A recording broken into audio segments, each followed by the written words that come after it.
story you are about to hear is true. The names have been changed to protect the innocent. Fatima Cigarettes, best of all king-size cigarettes, brings you Dragnet on both radio and...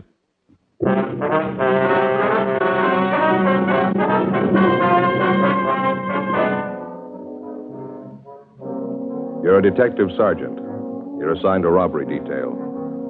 An ex-convict is accused of robbery and murder. 4 witnesses identify him as the killer. The man's arraigned in municipal court and held to answer. Your job? Investigate. Fatima, America's first, largest-selling blended cigarette. Now, king-size. See the difference, taste the difference, smoke the difference. And in Fatima, the difference is quality. See the difference. Fatimas are 21% longer. Taste the difference. Enjoy Fatima's extra mildness. Much different, much better flavor and aroma. Smoke the difference. Get all the advantages of extra length, plus Fatima quality, which no other king-size cigarette has. Yes, in Fatima, the difference is quality. Definitely the best quality in its class, but the same price as the cigarette you're now smoking. So why wait? Switch to Fatima today. Each king-size Fatima gives you a long, extra mild, and soothing smoke with the added protection of Fatima quality. Buy Fatima.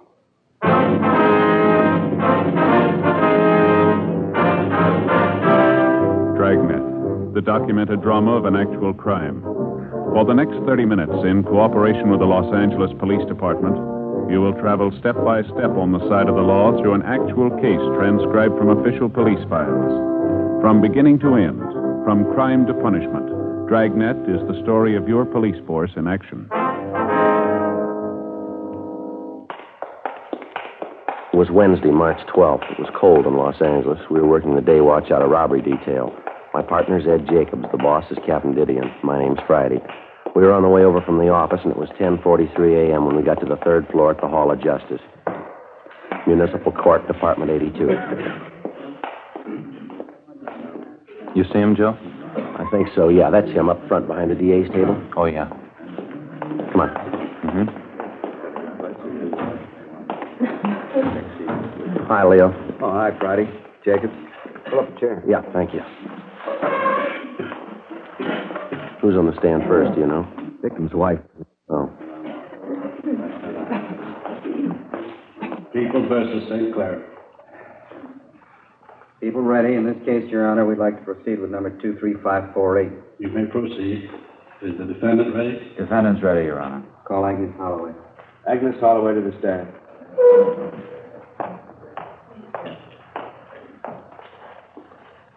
You solemnly swear that the testimony you are about to give in the matter now pending before this court will be the truth, the whole truth, and nothing but the truth, so help you God. I do. State your name, please. Agnes Holloway.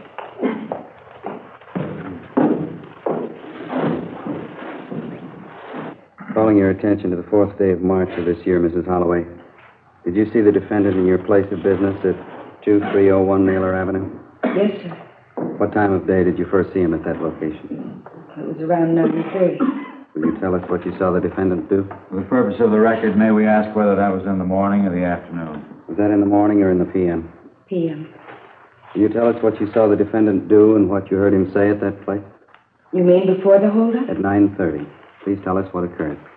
Well, I came in about 9:30 at the place. He was already sitting there at the bar. Continue.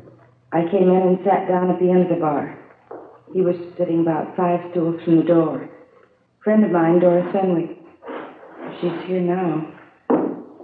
Doris was sitting near him. I went over and talked to Doris for a while. The man didn't say anything. He was just sitting there. Did you see him drinking anything? Yes, he was drinking scotch and soda. You're the wife of George Holloway, deceased. Is that correct? Yes. Was he present then? Beg your pardon? Was your husband, George Holloway, present at that time? Yes, he was tending the bar. By that, do you mean that your husband, yourself, and the defendant were the only persons present? No, my friend Doris Fenwick. There was a sailor there, too. I don't know who he was. He sat next to the defendant, so... What occurred then? As we were ready to close the front door, my husband noticed the light in the men's washroom. I move that go out. What her husband noticed as a conclusion of the witness. It may go out. Well, anyway, my husband went back in to put the light out. And Doris Fenwick and I went out to the sidewalk, and so did the sailor. And the fellow did, too. The defendant did? Yes.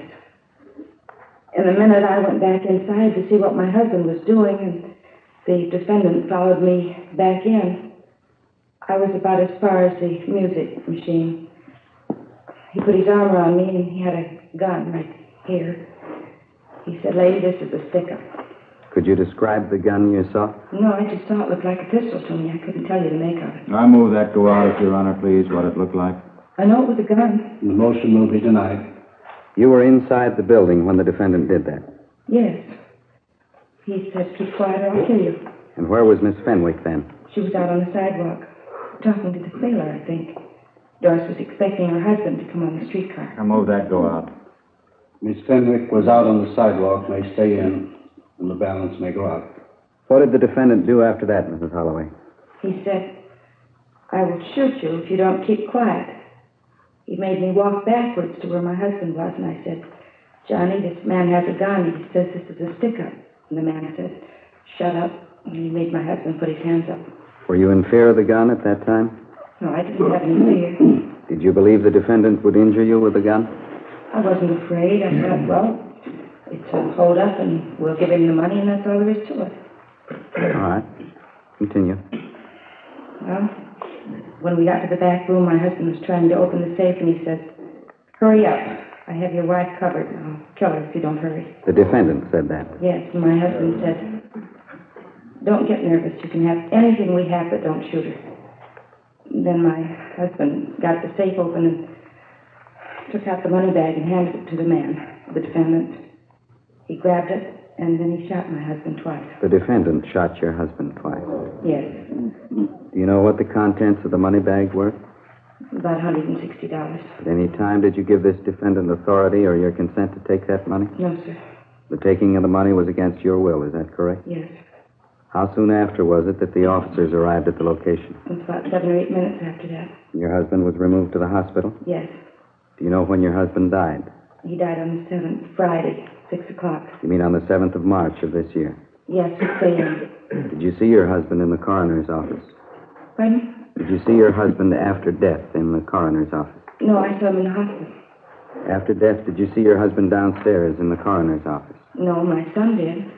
Did you see your husband after death? Yes, at the mortuary, Monday the 10th, at the mortuary. And the person you viewed in death was the same Charles A. Holloway who you knew in life as your husband? Yes, sir. Do you know Grace Thompson? Yes, sir. She works for me and my husband. Was she present at your place of business on this evening? Yes. When did she leave there, do you know? About 5 minutes to 12, midnight. Can you fix the precise time when your husband was shot? About 5 minutes after 12. 5 minutes after 12. How many times was the gun fired? Twice. How close was the gun to your husband, Charles Holloway? It must have been about 2 feet. Do you know Marion Shaw? Yes. Was she present on the premises that evening? She was present that evening. Do you know Mrs. Sam Garber? Yes. Was she present on the premises that evening? Yes, sir. And that sailor was there, too. I didn't know him, though. All that you've related occurred in the county of Los Angeles, state of California? Yes, sir. Cross-examine. May I have a drink of water, please? Bailiff? Would you like to rest a while, Mrs. Holloway? Yes, please. We'll have a short recess before the cross-examination.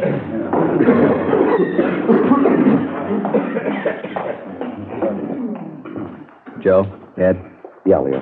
Probably won't get to us for a while. You want to go out for a smoke? Yeah, it's fine with me. You Okay.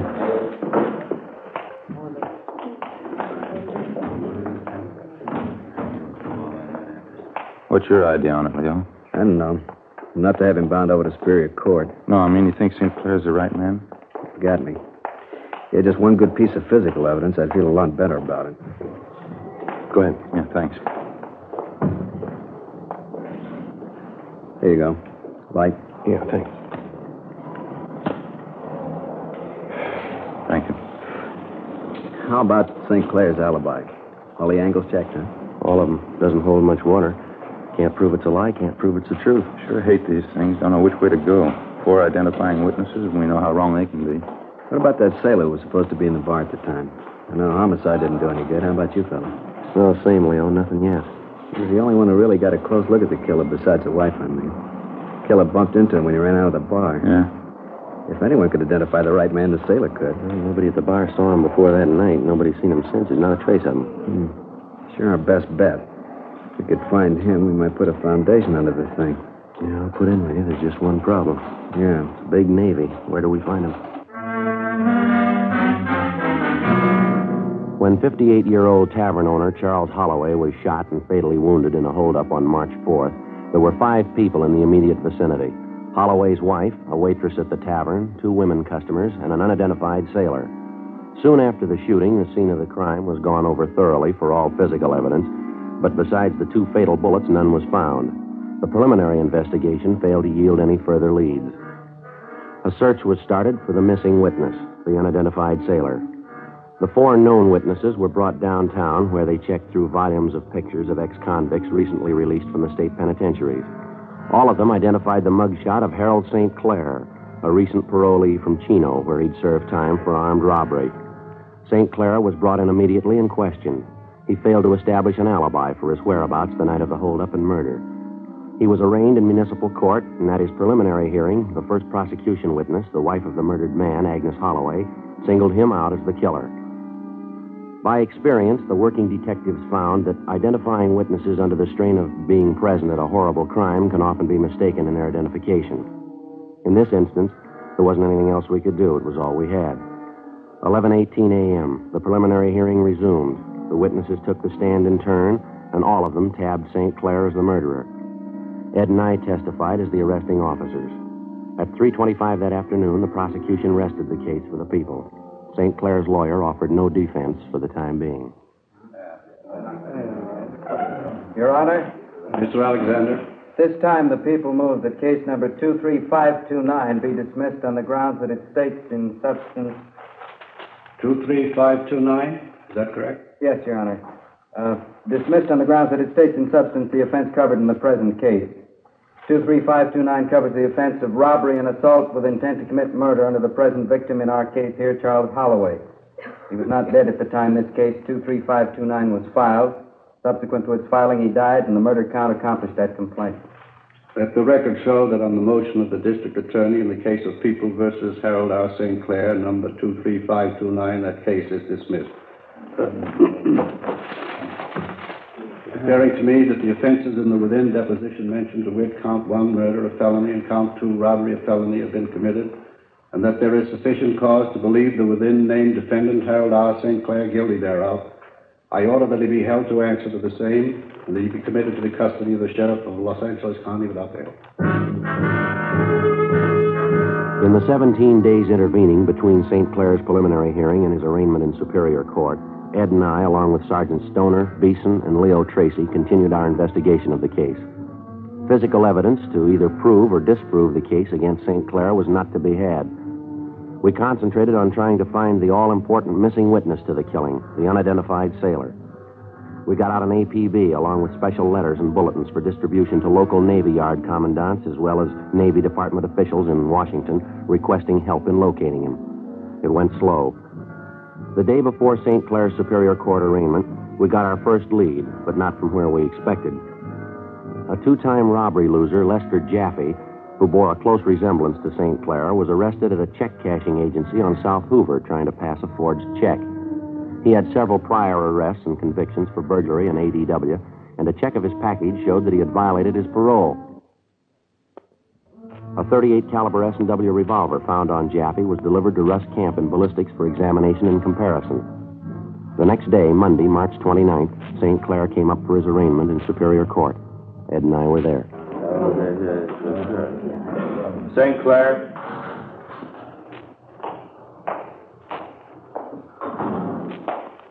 Defendant is present and ready, Your Honor. Arraign the prisoner. Harold R. St. Clair, is that your true name? That's right. Harold R. St. Clair, by information number 23549, you're charged in count 1 with a crime of murder, in that on or about March 4th of this year, you did willfully, unlawfully, and feloniously, and with malice aforethought, murder one Charles A. Holloway, a human being. To this charge, how do you now plead, guilty or not guilty? Not guilty.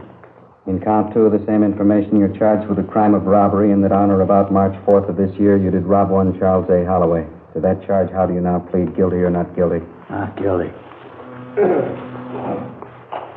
Joe the bailiff. Oh, yeah. He's motioning to you. Phone call, I guess. Must be for you. Yeah, thanks, Ed. Gentlemen, have you agreed on what date is convenient for trial? No agreement as yet, Your Honor. Harris, a phone call for you, Sergeant. Right here. Okay, thank you. Friday talking. Yeah. Mm-hmm. Is that right? Yeah, okay, Russ. As soon as we finish here. Yeah, right. Bye. Joe, Alex here wants to know about a trial date. Any ideas? Well, we better get all the time you can, Alex. We're going to need it. Anything you say. What's the matter? We got trouble?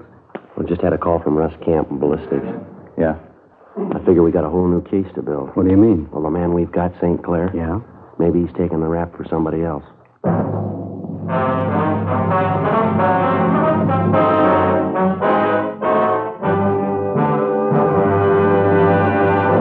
You are listening to Dragnet, authentic stories of your police force in action. Fatima, America's first largest selling blended cigarette, now king size. See the difference. Fatima, 21% longer. Taste the difference. Smoke the difference. And in Fatima, the difference is quality. Yes, you get all the advantages of extra length, plus Fatima quality, which no other king-size cigarette has. Friends, to show our confidence in Fatima, to convince you quickly, dramatically, that Fatima is the best of all king-size cigarettes, we make this money-back guarantee. Buy a pack of Fatimas. Enjoy Fatima quality, extra mildness, and superbly blended tobaccos. If you're not convinced Fatima is better than the king-size cigarette you're now smoking, just return the pack and the unsmoked Fatimas before April 1st, and we'll give you your money back plus postage. Fatima, Box 37, New York 1. Remember, each king-size Fatima gives you a long, extra mild, and soothing smoke with the added protection of Fatima quality. Buy Fatima in the bright, sunny yellow pack. Best of all king-size cigarettes.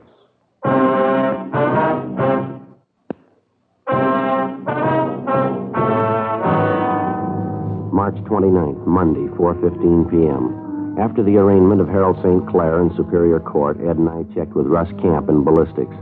He said he'd run tests on the .38 S&W revolver taken from robbery forgery suspect Lester Jaffe the day before. Comparison microscopic examinations of test bullets fired from the gun taken from Jaffe and the 2 slugs which had been removed from the body of tavern owner Charles Holloway matched. After checking with Brereton at the CII Bureau in Sacramento, we discovered new additions to Jaffe's long criminal record. We also found out his known M.O. corresponded closely to that of the man who robbed and murdered Mr. Holloway. At a special show-up of both St. Clair and Jaffe, the close resemblance of the two became apparent to the 4 identifying witnesses. They frankly admitted their mistake and positively identified Jaffe as the killer. Intensive investigation during the next 3 weeks uncovered enough evidence and testimony against Jaffe by associates and informers to give us a good foundation for a murder conviction. But we were still without a lead to one of our most essential witnesses, the unidentified sailor. The first suspect, Harold St. Clair, was cleared of the charge, but detained on a warrant from the Denver Police Department. After arraignment and preliminary hearing in municipal court, the arraignment in Superior Court, Lester Jaffe went on trial for the Holloway killing on June 2nd. Dr. West, the autopsy surgeon, was first to be called by Assistant District Attorney Adolph Alexander. He stated the results of the autopsy on Mr. Holloway and testified as to the cause of death. John Maurer, the police surveyor, was next. He produced the various diagrammatic drawings of the murder scene. The 3rd day of the trial, June 5th. Garber woman's coming back on. Friend of Miss Holloway? Oh, yeah. Mrs. Samuel Garber.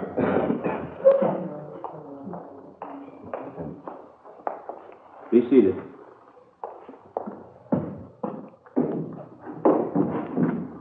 Proceed with the cross-examination. Mrs. Garber, at the time you testified against the former suspect, Harold St. Clair, you were just as positive then, were you not, that the hold-up man who killed Mr. Holloway was Harold St. Clair? Yes, I was, but I also said he didn't have the same type eyes. You were absolutely sure about Harold St. Clair then, weren't you? Yes, I guess I was. And you identified St. Clair and testified a number of times during that examination that St. Clair was the man. Is that right? I said he resembled the man. You said he was the man, didn't you? I said I thought he resembled the man. You also said there was no doubt of it, didn't you? That the hold-up man was Mr. St. Clair. Well, I guess so. I don't know. You don't know? No, I guess I don't. I don't remember. I'm not sure. Mrs. Garber, are you sure you remember the man you saw sitting in the bar that night? Well, I don't know. I've got them both mixed up. I guess I'm not sure. During the next 2 days, the other 3 identifying witnesses were called to testify and, like Mrs. Garber, were badgered by the defense attorney unmercifully. Despite the efforts of Alexander, the prosecuting attorney, it was apparent the jury was being swayed heavily in favor of the defendant.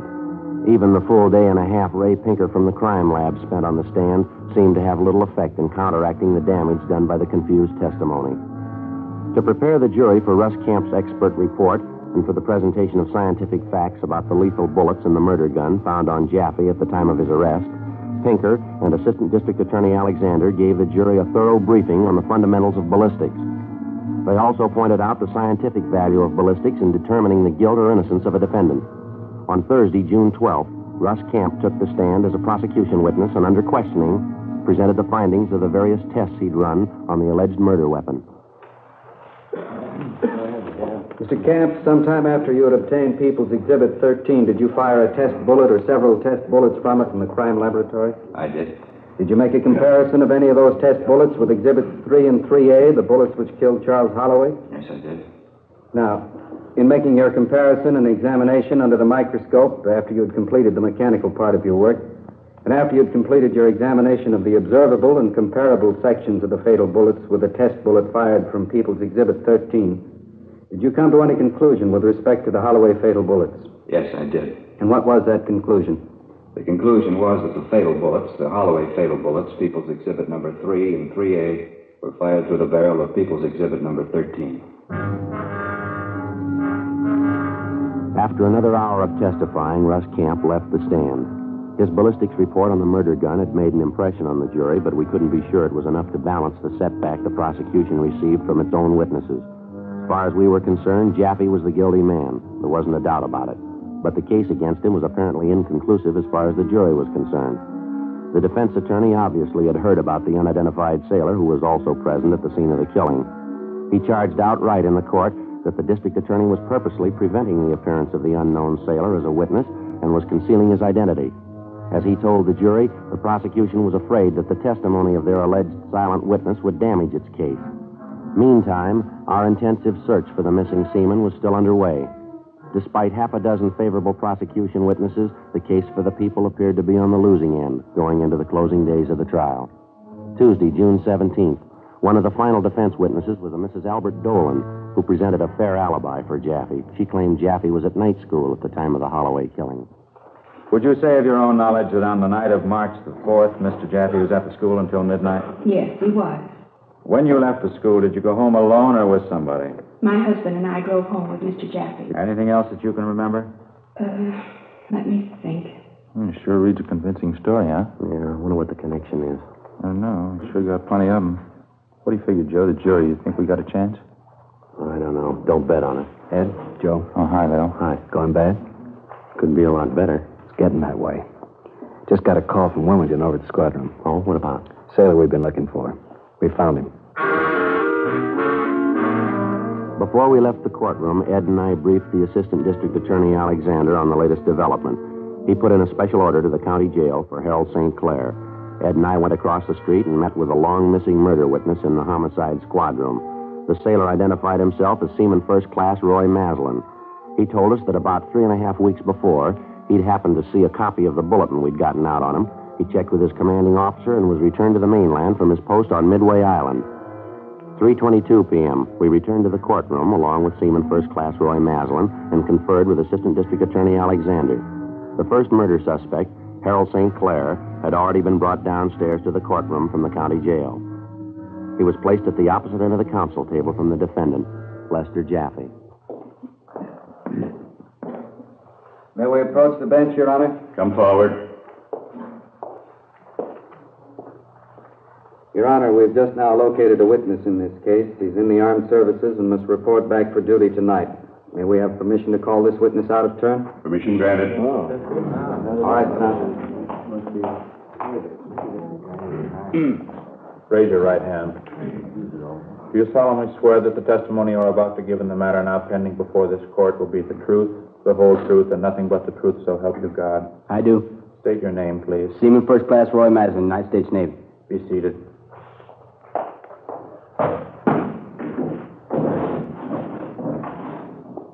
Are you acquainted with the Tavern Cafe at 2301 Naylor Avenue? Yes, I am. Were you there on the evening of March 4th of this year? Yes, I was there a few minutes before midnight. Will you tell the court in your own words what happened on the premises that night? Well, it was just a couple of minutes before midnight. People who ran the place said they were closing up, so I had a nightcap. Shot dice for the drinks with this guy next to me. I won. Who was this man? I didn't know who he was. After you had your drinks, did you leave the bar? Yes, I did. The other guy stayed there. I went out to the sidewalk and stood there talking with one of the gals I saw in the bar, and then heard a couple of shots fired. Somebody inside the joint screamed or hollered or something. I was just going to the door to get inside, and this man came rushing out. He hit me square on and went down. I remember seeing him run down the street, the same guy I was drinking with. Would you recognize this man if you saw him again? Yes, sir, I would. Is that man in this courtroom now? Yes, sir.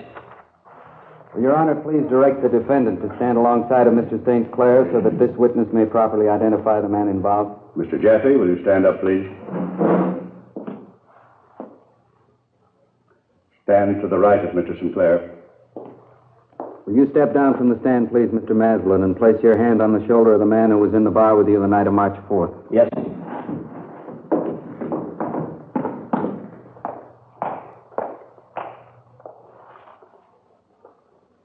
This is the man, Jaffe. Oh, jerk! Come on, grab him, grab him.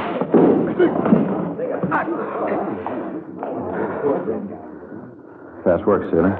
Really burned up. Guess he'd like to kill me, huh? You're not the only one, son. What? Wait till they read him the verdict. The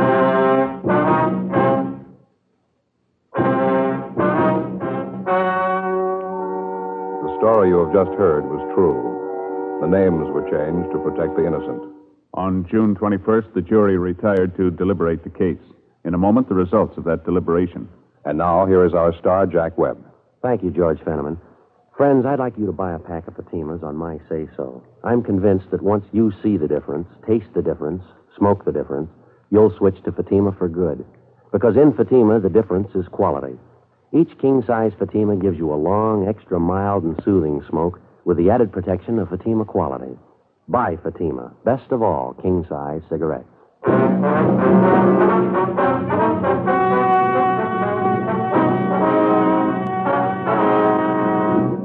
Lester Carl Jaffe was found guilty of murder in the first degree. He was executed in the lethal gas chamber at the State Penitentiary, San Quentin, California. Exchange Clubs sponsor Crime Prevention Week to remind you that the fight against crime is your fight, the year round.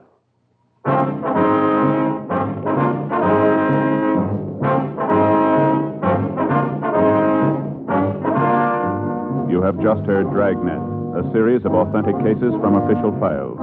Technical advice comes from the Office of Chief of Police W.H. Parker, Los Angeles Police Department. Heard tonight were Barney Phillips, Vic Perrin, and Virginia Gregg. Script by Jim Moser. Music by Walter Schumann. Hal Gibney speaking. Fatima Cigarettes, best of all king-size cigarettes, has brought you Dragnet, transcribed from Los Angeles.